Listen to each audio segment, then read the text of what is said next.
সুপ্রিয় বন্ধুরা, আসসালামু আলাইকুম।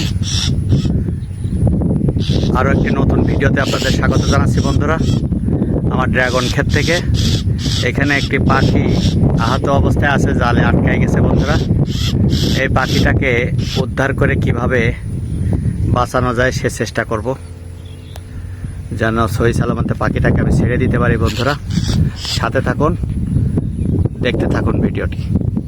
বন্ধুরা, আমি পাখিটিকে বাঁচানোর চেষ্টা করব। এই যে পাখিটা জালে আটকে গেছে, আমি এখন আছি আমার ড্রাগনের ক্ষেতে। বন্ধুরা, সাথে থাকুন, চলুন পাখিটিকে বাঁচাই। পাখিটিকে আমি উদ্ধার করার জন্য আসছি। অনেক রিস্ক হয়ে যাচ্ছে, পাখি অনার্গল আমার ঠোকর মারছে।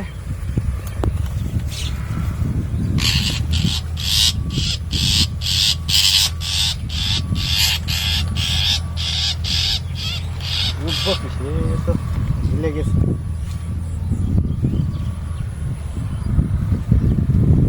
আমি তো নাগাল পাচ্ছি না।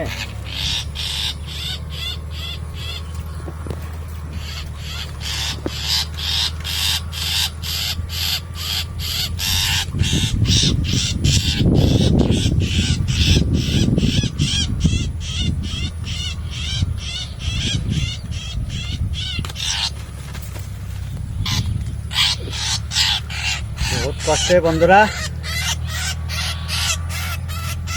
ওরে বাবা, আমাকে ভীষণ কামড় দিত।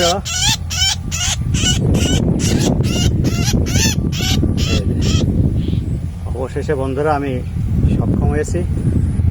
এসে পাখিটি জালে আটকে গেছিল, ওর পায়ে ভীষণ রকম আটকে গেছে। আমি চেষ্টা করছি ওর ব্যথা না দিয়ে ওকে উদ্ধার করা। আমরা মানুষ, তুই কি ভেবেছিস রে তোকে খেয়ে ফেলবো?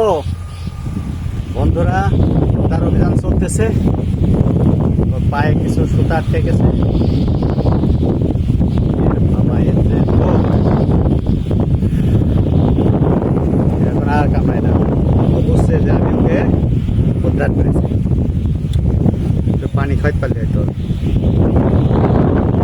বন্ধুরা, এই পাখিটি আমি উদ্ধার করেছি। অনেক সারা রাত কষ্ট করেছে এখানে।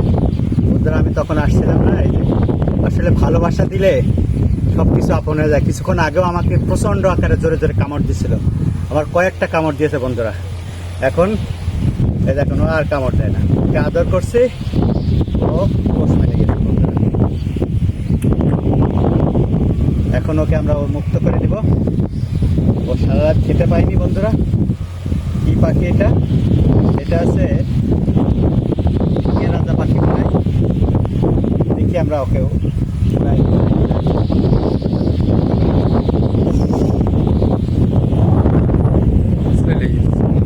চলে গেছে পাখিটি। অনেক ভালো লাগলো পাখিটিকে উদ্ধার করে। ধন্যবাদ।